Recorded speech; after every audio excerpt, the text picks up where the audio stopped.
రెండో class.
Good afternoon sir.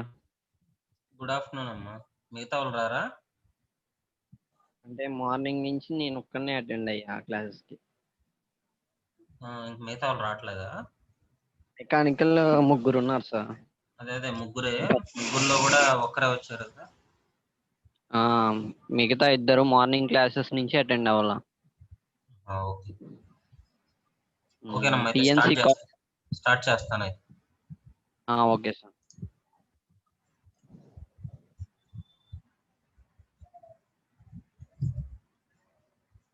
So good afternoon to one and all.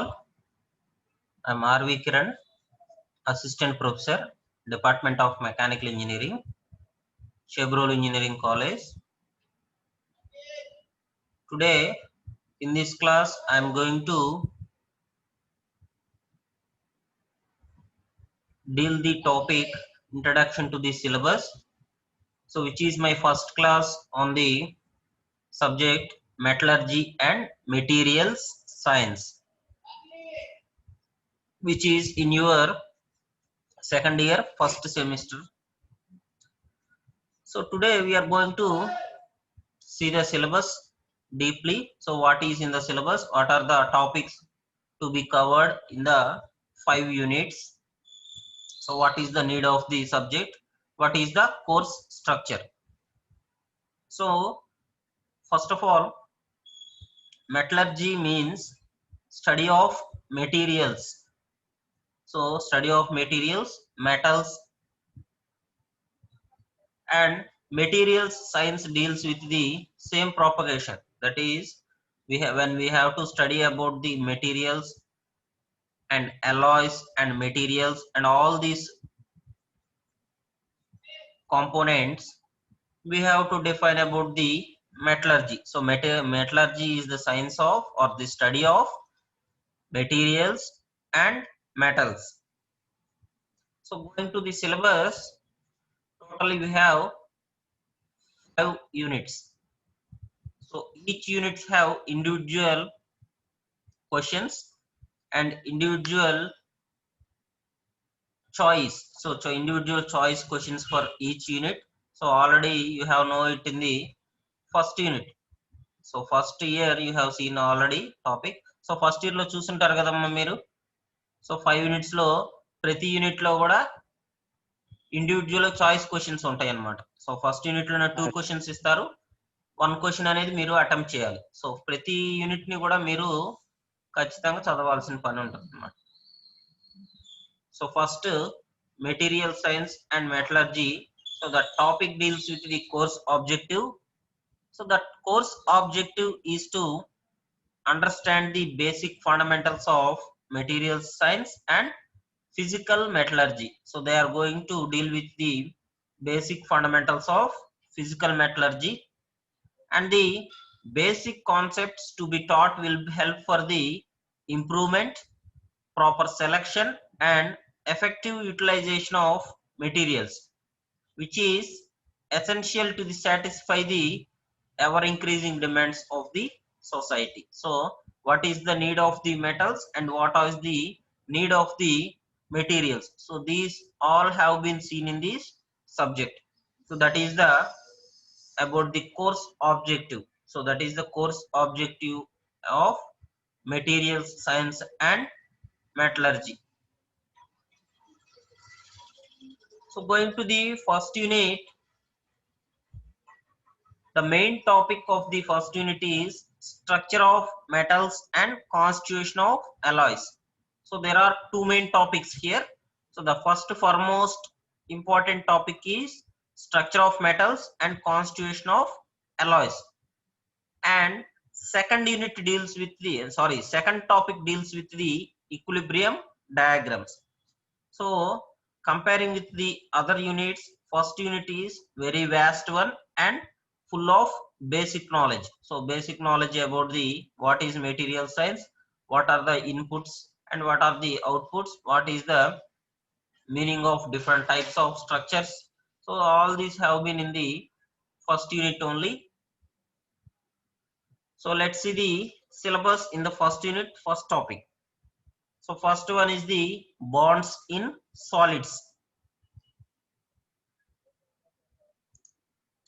So screen మీద visible అవుతుందమ్మా, కనపడుతుందా sir? Venkata Sai కనిపిస్తుంది సార్. ఈ వాయిస్ కూడా క్లారిటీగానే ఉందిగా? క్లారిటీగానే ఉంది. Okay. So coming to the bonds in solids. So what are the bonds in solids? So మీరు ఆల్రెడీ కెమిస్ట్రీలో చదివి ఉంటారమ్మా అవి. So different types of bonds, that is ionic bond, covalent bond, metallic bond, hydrogen bonds, van der Waals bonds. So these are all the bonds which is included in the bonds in solids. So ఇవన్నీ కూడా మనకి bonds in solids లో వస్తాయమ్మా. Next we are going to study the metallic bond and crystallization of metals. So what is meant by crystallization of metals? So crystallization means changing the phase from liquid to solid. So liquid నుంచి solid కి change అయ్యే phase మొత్తాన్ని crystallisation అంటున్నారమ్మా. Crystal అంటే అదేగా మనకి, crystal అంటే ఒక చిన్న పార్టికల్. ఇప్పుడు షుగర్ పార్టికల్ ఉంది, సో ఆ పార్టికల్ ని మనం సాలిడ్ గానే ట్రీట్ చేస్తున్నాం కదా, సో దాన్ని క్రిస్టల్ అంటున్నాం అనమాట. సో అట్లా మనకి చిన్న చిన్న క్రిస్టల్స్ లో ఫామ్ అవుతారు దాన్ని. సో లిక్విడ్ ఫేజ్ నుంచి సాలిడ్ ఫేజ్ కన్వర్ట్ అయ్యేదాన్ని క్రిస్టలైజేషన్ అంటున్నాం. So that is in the crystallization of metals. So metals లో ఎలా ఉంటుందో అక్కడ చూస్తున్నాం. Next packing factor. So packing factor means what are the different orientations of these grains and grain boundaries. So what are these different orientations?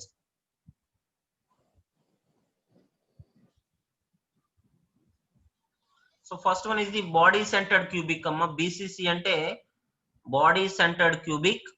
Next FCC face centered cubic. Next HCP hexagonal close packed. So these are the important structures: body centered cubic, face centered cubic and hexagonal close packed. Acid structurally centered.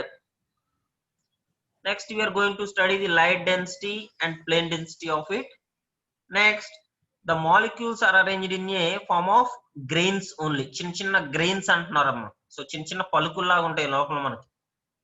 So ఇసుక grains ఎలా ఉంటాయో same metallic grains కూడా అంతే ఉంటాయి internal structure లో. So మన కంటికి కనపడవు అది. So we are going to see it with the microscopes only. So microscopes లోనే చూస్తుంటాం అవన్నీ కూడా. సో మీకు ఎంఎస్ ల్యాబ్ కూడా ఉందమ్మా. సో ల్యాబ్ లో మొత్తం చూసేది అదే మనం. సో మైక్రోస్కోప్స్ లో గ్రెయిన్ స్ట్రక్చర్స్ చూస్తాం అనమాట, different types of metal grain structures. So grain and grain boundaries అన్నాడు. గ్రెయిన్ బౌండరీ అంటే ఒక గ్రెయిన్ కి ఇంకొక గ్రెయిన్ కి మధ్యలో ఉన్న బౌండరీని గ్రెయిన్ బౌండరీ అంటున్నాం అమ్మ. సో ఇప్పుడు మన కాంపౌండ్ ఉంది, హౌస్ కాంపౌండ్, ఇంకో హౌస్ కాంపౌండ్ కి మధ్యలో గోడ కడుతున్నాం కదా, సో అలా అనమాట, దాన్ని గ్రెయిన్ బౌండరీ అంటున్నాం అనమాట.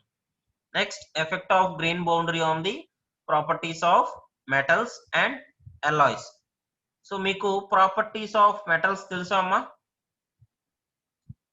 So what are the different properties of metals are mechanical properties అయినా అనుకోవచ్చు మనం. సో ఆ ప్రాపర్టీస్ అన్ని చూస్తాం. నెక్స్ట్ alloys లో. సో alloys లో ఎలా ఉంటది? Determination of grain size. So what is mean by an alloy అంటున్నాను అన్న. సో ఏమన్నా తెలుసమ్మా నీకు? అంటే కొంచెం గుర్తులేదు సార్. alloy అంటే ఇప్పుడు మీకు తగిలి ఉండదు జనరల్ గా, వచ్చుంటే కెమిస్ట్రీలో వచ్చి ఉండాలమ్మా. So alloy means 2 or more metals combined to form an alloy. So 2 కంటే కూడా అంతకన్నా ఎక్కువగా ఉన్న మెటల్స్ కాంబినేషన్ లో మనం యూజ్ చేసే మెటీరియల్ ని alloy అంటున్నానమ్మా. సో ఇప్పుడు బయట సైకిల్స్ ఉన్నాయి కదా మనకి, సైకిల్స్ కానీ ఇవన్నీ కూడా ప్యూర్ మెటల్స్ తో చేయరమ్మా, alloys తోనే చేస్తారు మనకి.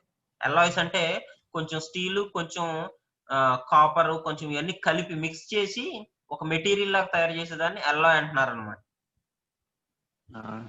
So 2 or more metals combined to form an alloy. So 2 కంటే కాడ 2 నుంచి లేకపోతే అంతకు మించి మెటల్స్ ని మాత్రమే, మెటల్స్ అంటే నీకు తెలిసే ఉంటది కమ్మా, iron, steel, copper, bronze, zinc, ఇవన్నీ కూడా మనకి మెటల్స్ కిందకి వస్తాయి. మెటీరియల్స్ కి వచ్చేసరికి వేరు, మళ్ళీ ప్లాస్టిక్, తర్వాత పింగాణి వస్తువులు అంటారు సెరామిక్ మెటీరియల్స్, అవి గ్లాస్, ఫైబర్, ఇవన్నీ కూడా మెటీరియల్స్ కిందకి వస్తాయి అమ్మా. So those who can exhibit magnetic property is known as metals. నీకు ఆల్రెడీ కెమిస్ట్రీ, ఫిజిక్స్ లో వచ్చి ఉంటాయి ఇవన్నీ కూడా. సో మ్యాగ్నెటిక్ ప్రాపర్టీస్ ని ఎగ్జిబిట్ చేసే ప్రతిదాన్ని కూడా మెటల్స్ అనుకుంటున్నాను నేను. సో alloys వచ్చేసరికి మెటల్స్ కి extension. So 2 or more metals combined to form an alloy. దాంట్లో alloys లో డిటర్మినేషన్ ఆఫ్ గ్రెయిన్ సైజ్ తీసుకుంటున్నానమ్మా. Next imperfections. సో ఇంపర్ఫెక్షన్స్ లో వచ్చేసరికి వేటిలో తీసుకుంటుంటే point, line, surface and volume. Next slip and twinning. So twinning అంటున్నాం, slip అంటున్నాం. Slip అంటే లాగటం, ట్విన్నింగ్ అంటే 2 sides ఎండ్ నుంచి లాగటం అనమాట కొంత లోడ్ తోటి, ట్విన్నింగ్ అంటున్నారు దాన్ని. Next necessity of alloying. Necessity of alloying అంటే అసలు alloy చేయాల్సిన అవసరం ఏముంది మనకి? సో అంటే అడ్వాంటేజెస్ ఓవర్ మెటల్స్ నే మనం నెసెసిటీ ఆఫ్ alloying కింద చూపించుకోవచ్చు. సో మెటల్స్ కన్నా కూడా మనం ప్రాపర్టీస్ అనేది ఎలా ఎగ్జిబిట్ చేస్తున్నాం alloys లో. సో వాటి వల్ల యూజ్ అయింది మనకి మెటల్స్ కన్నా కూడా. సో ఓల్డెన్ డేస్ లో ఏం చేసేవాళ్ళు అంటే మెటల్స్ ని యూజ్ చేసేవాళ్ళు పూర్తిగా. సో ఏదన్నా ఇన్స్ట్రుమెంట్స్ కానీ లేకపోతే వార్ లాడ్స్ కానీ, కత్తులు, వీటన్నిటికి కూడా మనం ప్యూర్ మెటల్స్ యూజ్ చేసేవాళ్ళు. కానీ ఇప్పుడు వచ్చేసరికి alloys ని యూజ్ చేస్తున్నారు పూర్తిగా కూడా. సో అదంతా కూడా దాంట్లో చూస్తాం. Next types of solid solutions అమ్మా. సో సాలిడ్ సొల్యూషన్స్ లో టైప్స్ చూస్తాం, అంటే లోపల మాలిక్యూల్స్ అనేవి ఎలా ఫామ్ అవుతాయి. సో ఒక్కొక్క టైప్ సాలిడ్ సొల్యూషన్ ఉంటది. సో ఇంటర్స్టీషియల్, సబ్స్టిట్యూషనల్ 2 ఉంటాయి. వాటిలో ఎలా ఉంటాయి మనకి, కంటిన్యూసా, డిస్కంటిన్యూసా, ఇట్లా టైప్స్ ఆఫ్ సాలిడ్ సొల్యూషన్స్ చదువుతున్నాం. నెక్స్ట్ దీంట్లోనే Hume Rothery's rules. So valence, electrons, neutron, ఇవన్నీ ఉంటాయి కదా మనకి. సో ఇవన్నిటి మీద మనకి హ్యూమరోథరీ అనే వాళ్ళు ఒక సైంటిస్ట్ పేరు, కొన్ని రూల్స్ అనేవి ఎగ్జిబిట్ చేశాడు ఆయన, కొన్ని రూల్స్ అనేవి చెప్పాడు మనకి. అదంతా కూడా హ్యూమరోథరీస్ రూల్స్ లో చూస్తాం. నెక్స్ట్ ఇంటర్మీడియట్ alloy ఫేజెస్ అనుకుంటున్నాం అనమాట. ఇంటర్మీడియట్ alloy ఫేజెస్ అంటే, సో alloy లో మనం ఫేజ్ టు ఫేజ్ ట్రాన్స్ఫర్మేషన్ చేసుకునేటప్పుడు ఎఫెక్ట్స్ అనేవి ఎలా ఉంటాయి, సో ప్రాపర్టీస్ అనేవి ఎలా ఎగ్జిబిట్ అవుతాయి, ఇవన్నీ కూడా మనకి ఇంటర్మీడియట్ alloy ఫేజెస్ లో చూస్తాం అన్నమాట. అండ్ ఎలక్ట్రాన్ కాంపౌండ్స్ అన్నాడు. సో ఎలక్ట్రాన్ కాంపౌండ్స్ లో ఏ విధంగా ఎలక్ట్రాన్స్ అనేవి డెవలప్ అవుతాయి. సో ఇక్కడ వరకు మనకి half of the unit. So ఇంత ముందు R16 రెగ్యులేషన్ కి వచ్చేసరికి ఇక్కడ వరకు ఫస్ట్ యూనిట్ ఉండేది. సో ఇప్పుడు మీకు వచ్చేసరికి అడిషనల్ గా సెకండ్ యూనిట్ కూడా మిక్స్ చేసి ఫస్ట్ యూనిట్ లాగా పెట్టేశారు అనమాట.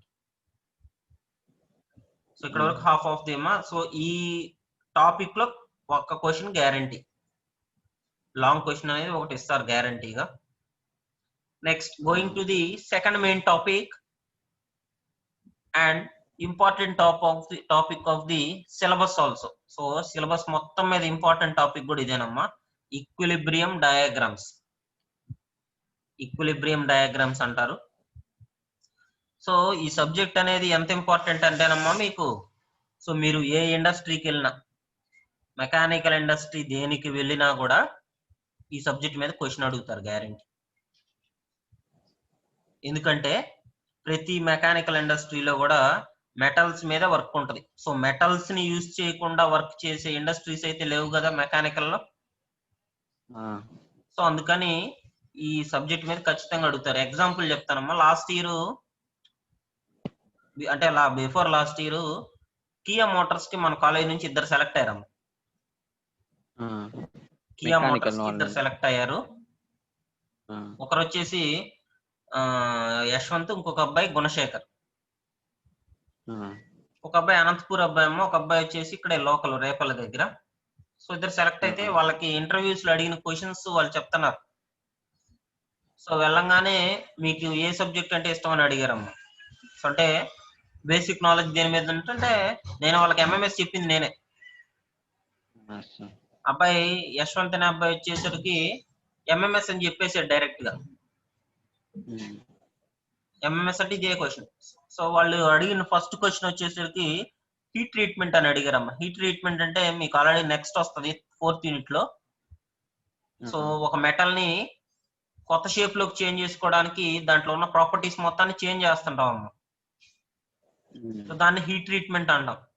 సో హీట్ ట్రీట్మెంట్ ప్రాసెస్ ఎలా అంటే ఏంటి, ఇవన్నీ వీటి మీద క్వశ్చన్స్ అడిగారు.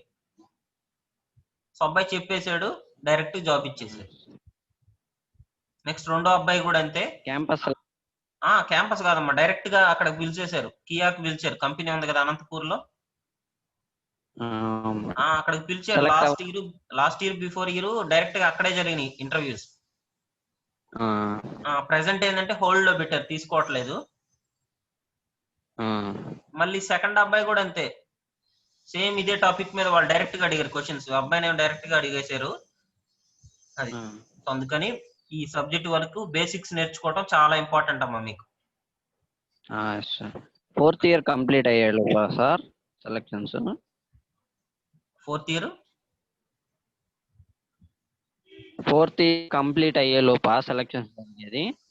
అంతే కదమ్మా, 4th ఇయర్ 4-2 లో ఉన్నప్పుడు సెలెక్ట్ అయ్యాడు అబ్బాయి. ఇప్పుడు ఒక అబ్బాయిని పర్మనెంట్ కూడా చేశారు అక్కడ క్యాంపస్ లో.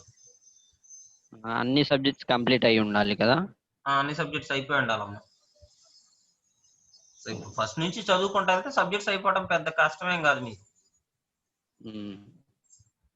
సో అది సో ఈక్విలిబ్రియం డయాగ్రామ్స్ అనేది మెయిన్ టాపిక్ అమ్మ మనకి. సో ఈక్విలిబ్రియం డయాగ్రామ్స్ అనేది మీరు ఎక్కడికి వెళ్ళినా దీని మీద క్వశ్చన్స్ అడుగుతారు. సో టెంపరేచర్ చేంజెస్ ఏంటి, ఫేజెస్ ఏంటివి, వీటి మీద అడుగుతారు. సో ఫస్ట్ వచ్చేసి experimental methods of construction of equilibrium diagrams.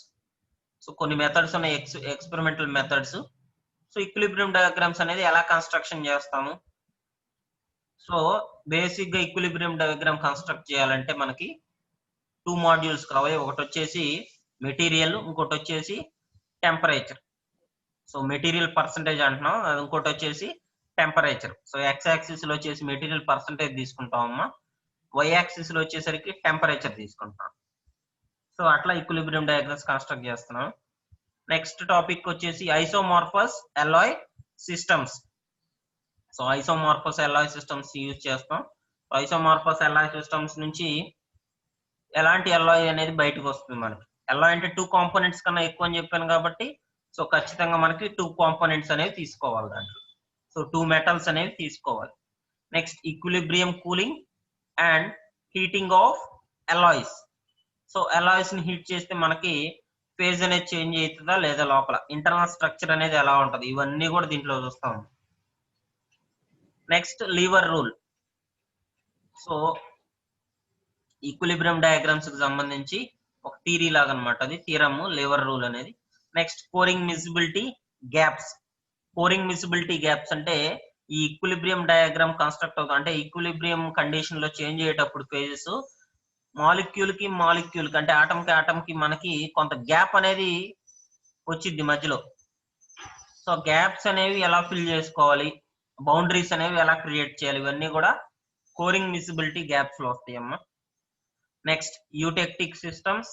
So eutectic system అంటే ఒక ఫేజ్, సో ఈక్విలిబ్రియం డయాగ్రామ్ లో ఒక ఫేజ్ ని యూటెక్టిక్ అంటాం, ఇంకొక ఫేజ్ ని యూటెక్టాయిడ్ అంటాం అన్నమాట. Next congruent melting intermediate phases, peritectic reaction.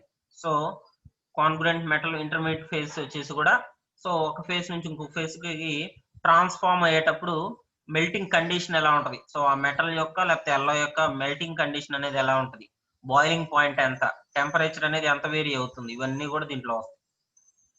Next peritectic reaction. Next వచ్చేసి transformations in the solid state, తర్వాత ఎలోట్రోపీ. సో ట్రాన్స్ఫర్మేషన్స్ అనేవి సాలిడ్ స్టేట్ లో ఎలా ఉంటాయి, దాని మీద ఎలోట్రోపీ అమ్మ. Next eutectoid, peritectoid reactions. So దీంట్లోనే రెండు ఉంటాయి, యూటెక్టాయిడ్ ఒకటి, పెరిటెక్టాయిడ్ ఒకటి. నెక్స్ట్ మళ్ళీ phase rule. So important question ఇది, ఫేజ్ రూల్ అనేది. ఫేజ్ రూల్ అంటే ఫేజెస్ మీద మనకి కొన్ని పాయింట్స్ చెప్తారమ్మా ఫేజ్ రూల్లో, ఆ పాయింట్స్ ని ఖచ్చితంగా ఫాలో అవ్వాలి. Next relationship between equilibrium diagrams and properties of alloys. So equilibrium diagrams నుంచి అలాయ్స్ యొక్క ప్రాపర్టీస్ వరకు ఏమైనా రిలేషన్షిప్ ఉంది దాని మీద. లాస్ట్ పాయింట్ వచ్చేసి study of binary phase diagrams such as copper nickel. CU అంటే కాపర్ అమ్మ, ఎన్ఐ అంటే nickel. Next and FeFe3C. FeFe3C అంటే ఐరన్ కార్బైడ్ ఈక్విలిబ్రియం డయాగ్రామ్ అమ్మ. సో రెండు ఈక్విలిబ్రియం డయాగ్రామ్స్ ఉంటాయి మనకి ఈ యూనిట్ లో, ఒకటి వచ్చేసి కాపర్ నికెల్, ఇంకొకటి వచ్చేసి ఐరన్ కార్బైడ్. సో Fe అంటే ఐరన్ అమ్మ, Fe3C అంటే iron carbide equilibrium diagram. Most important question. So 90% ఈ క్వశ్చన్ వచ్చింది మీకు క్వశ్చన్ పేపర్ లో. సో అంత important question iron carbide equilibrium diagram. So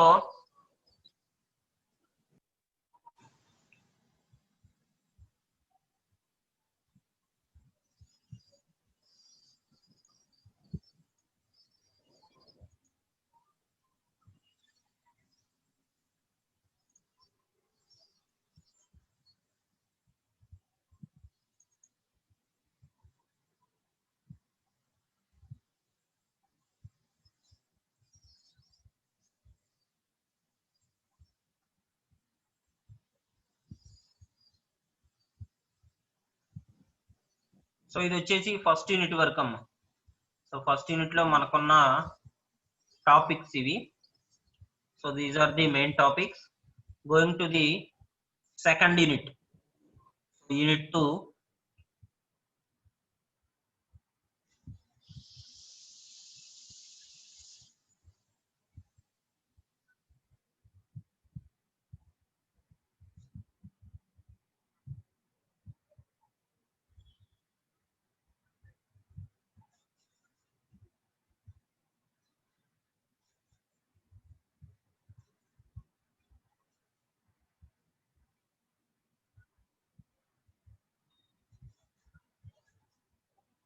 So coming to the second unit, ferrous metals and alloys. So first main topic వచ్చేసి ferrous metals and alloys అమ్మ. ferrous metals అంటే iron. So ferrous అంటే iron మనకి. So దాంట్లో structure and properties off white cast iron, malleable cast iron, grey cast iron, spheroidal graphite cast iron, and last one alloy cast iron. So ఇవన్నీ కూడా మనకి cast irons లో types అమ్మ. So మనకి classification of cast irons వస్తుంది. Cast iron లో మనకి types ఇవి: white cast iron, malleable cast iron, grey cast iron, spheroidal cast iron, last one వచ్చేసి alloy cast iron. సో ఇవి కాకుండా ఇంకా 2-3 ఉన్నాయి. చిల్డ్ క్యాస్ట్ ఐరన్ ఒకటి ఉన్నాయి. సో ఇక్కడ మనకి సిలబస్ లో ఇచ్చింది ఈ 5 టైప్స్ ఇచ్చారు. సో ఇవన్నీ కూడా ప్రాపర్టీస్ తీసుకుంటాం. సో వైట్ క్యాస్ట్ ఐరన్ లో ఇంటర్నల్ స్ట్రక్చర్ అనేది ఎలా ఉంటది, సో ఇవన్నీ కూడా వీటిల్లో డిఫైన్ చేస్తారమ్మా. Structure and properties off white cast iron, malleable cast iron, grey cast iron. So percentage of iron ఎంత ఉంటది, మిగతాది ఏమన్నా యాడ్ అయితే కార్బన్ ఎంత ఉంటది, సో వీటిలో తెలిసింది. Next classification of steels. So steels లో కూడా మనకి క్లాసిఫికేషన్ ఉంది. Low carbon steel, medium carbon steel, high carbon steel. So low carbon steel mild steel అంటున్నాం మనం. స్టెయిన్లెస్ స్టీల్ అనే హై కార్బన్ స్టీల్ కిందకి వచ్చిద్దమ్మా. సో స్టెయిన్లెస్ స్టీల్ ఒకటి, మళ్ళీ తర్వాత high carbon steel, medium carbon steel, mild steel, low carbon steel. So ఇలా classification ఉంది మనకి. So each and every steel కి మనం స్ట్రక్చర్ అండ్ ప్రాపర్టీస్ తీసుకుంటున్నాం అన్నమాట. సో స్ట్రక్చర్, ప్రాపర్టీస్ డిఫైన్ చేసుకోవాలి. So properties of plain carbon steels and low alloy steels. Next last one వచ్చేసి Hadfield manganese steels, tool and die steels అన్నారు. So Hadfield manganese steels అంటే manganese అనేది ఎలా manufacturing చేస్తారు అవంతా దాంట్లో ఉంటది. Hadfield manganese steels, tool and die steels. So these are the last topic, tool and die steels. Next one వచ్చేసి second main topic, non ferrous metals and alloys. So ferrous అంటే పూర్తిగా iron అమ్మ. So iron దాని నుంచి వచ్చేది. Next non ferrous metals వచ్చేసరికి iron కాకుండా మిగతావి ఏవైతే ఉన్నాయి, మిగతావి అంటే అల్యూమినియం, మెగ్నీషియం, మ్యాంగనీస్, కాపర్, ఇవన్నీ టైటానియం, ఇవన్నీ వస్తాయి అన్నమాట మనకి. So non ferrous metals and alloys. So first same structure చదువుకుంటాం. ఫస్ట్ వచ్చేసి structure and properties of copper and its alloys. So నీకు బ్రాంజ్ తెలుస్తుంది కదమ్మా మీకు. బ్రాంజ్ అంటే ఇత్తడి తెలుగులో.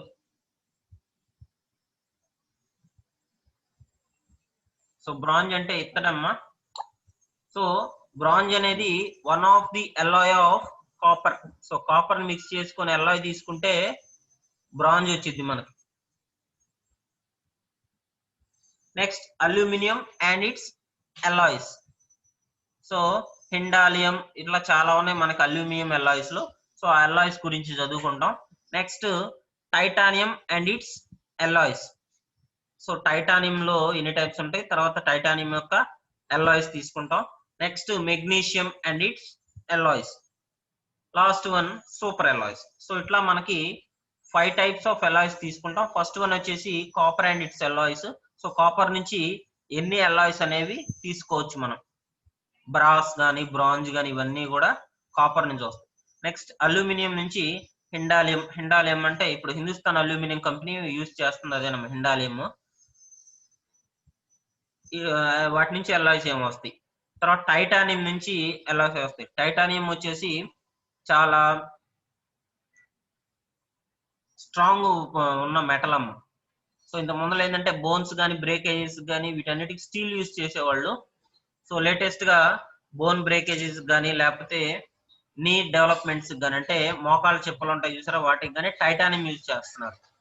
సో ఎందుకంటే స్టీల్ కన్నా కూడా స్ట్రాంగ్ మెటీరియల్, తర్వాత లెస్ వెయిట్ కూడా చాలా తక్కువగా ఉంటది compared to steal.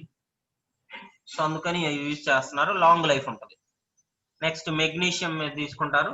Last super alloys అన్నారు. సూపర్ అలాయ్స్ వచ్చేసరికి సో అలాయ్స్ లో ఎన్ని టైప్స్ ఉంటాయి మనకి, ఇవన్నీ కూడా సూపర్ అలాయ్స్ లో తీసుకుంటాం. So this is all about the second unit. So second unit లో మొత్తం వచ్చేది మనకి ఇవమ్మ. So super alloys. So first part వచ్చేసరికి ఫెర్రస్ మెటల్స్ అండ్ అలాయ్స్ తీసుకుంటున్నారు, అంటే ఐరన్ స్టీల్ గురించి స్టడీ చేస్తాం ఫస్ట్ పార్ట్ మొత్తం కూడా. సెకండ్ పార్ట్ వచ్చేసరికి కాపర్, సో కొన్ని ఇచ్చారు మనకి. సో అవి వాటి అలాయ్స్ గురించి, copper and its alloys, aluminium and its alloys, titanium and its alloys, and magnesium and its alloys. Last one వచ్చేసరికి super alloys. So these are the main topics in second unit. Second unit లో main topics ఇవేనమ్మా.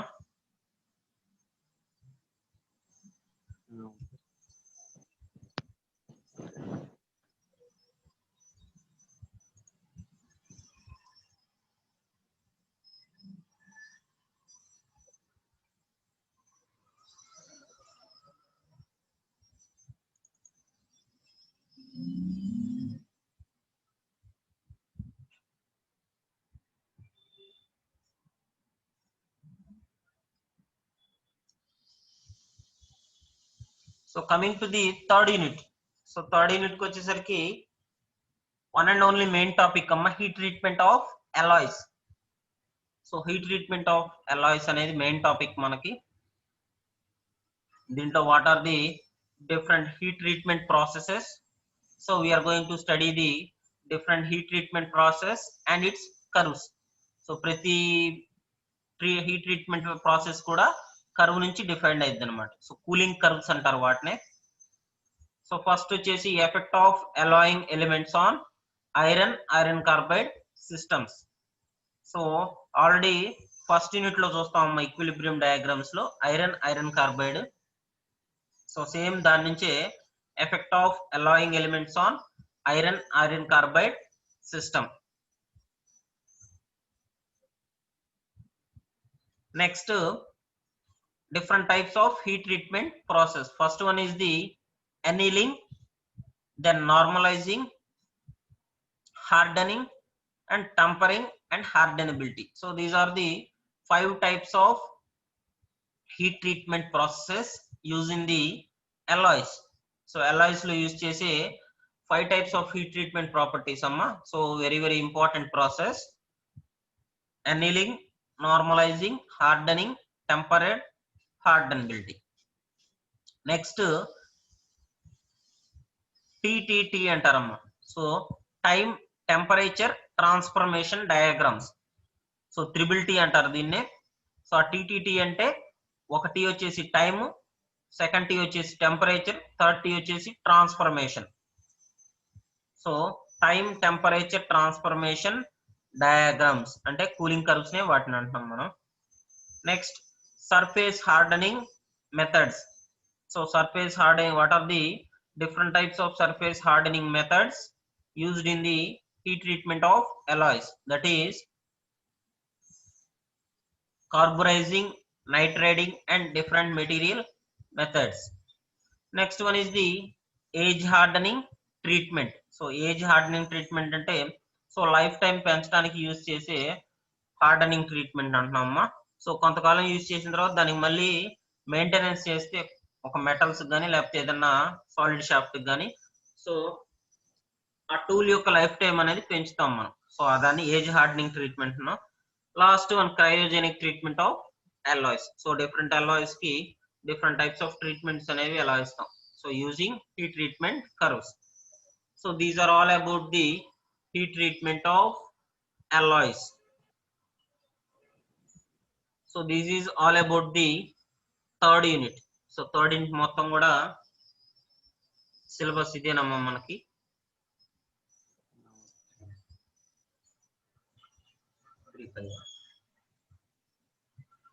So this is all about the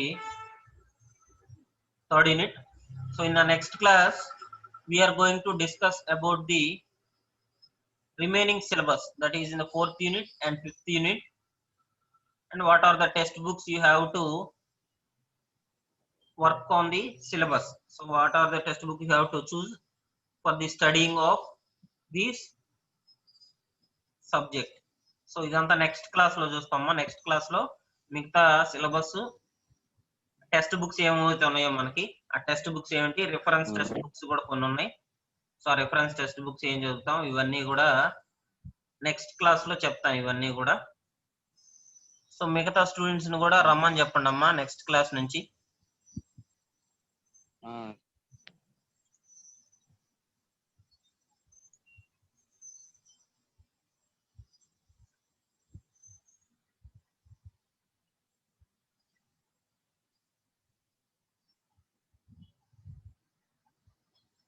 okay, thank you అమ్మా. Thank you.